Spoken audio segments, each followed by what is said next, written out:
હમણાં થોડાક ટાઈમ પછી હું એક માયાભાઈનો મેં વિડીયો પોસ્ટ કર્યો હતો.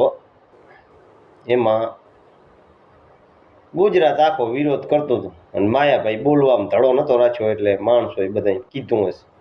પણ અમારે માયાભાઈને બેને સમાધાન થઈ ગયું છે. કોમેન્ટ કરવામાં થોડીક ધ્યાન રાખવાની, માપની કોમેન્ટ બહુ સારી પાસે.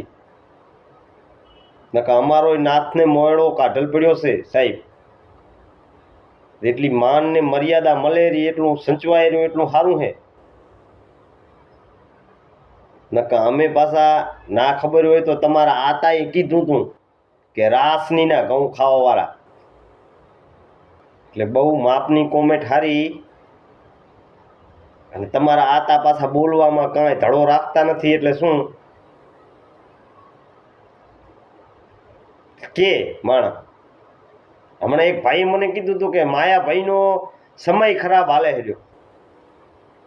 તો એવું કેમ નથી હોતું કે 9 વાગતા હોય ને કોઈ એમ કીધું કે 3 વાગે હર્યા?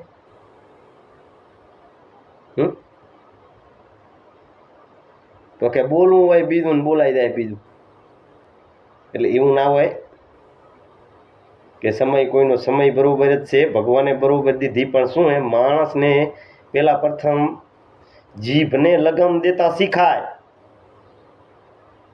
શું બોલીએ શું કરીએ સમય બરોબર જ છે, જેટલા વાગે રહ્યા એટલા વાગે જ છે રહ્યા. અને આ કોમેન્ટ કર્યા વાળાને બીજી એક ખાસ મારી નમ્ર વિનંતી કે હે ને, એવું તો માનવાનું જ નહીં. તમારા આતા 2027માં કે 28માં ગમે ત્યાં જ્યાં પણ ઉભા રહેશે ને, અહીંયા પાટણનો બંકો એમને હરાવવા માટે સાહેબ મહિનો એક પ્રચારમાં ધામા નાખશે. તેથી તમારા ગામમાં લાઉસમાં બોલીશ પાસે જે થાય કરી નાખવાનું. જય હિન્દ, જય ભારત.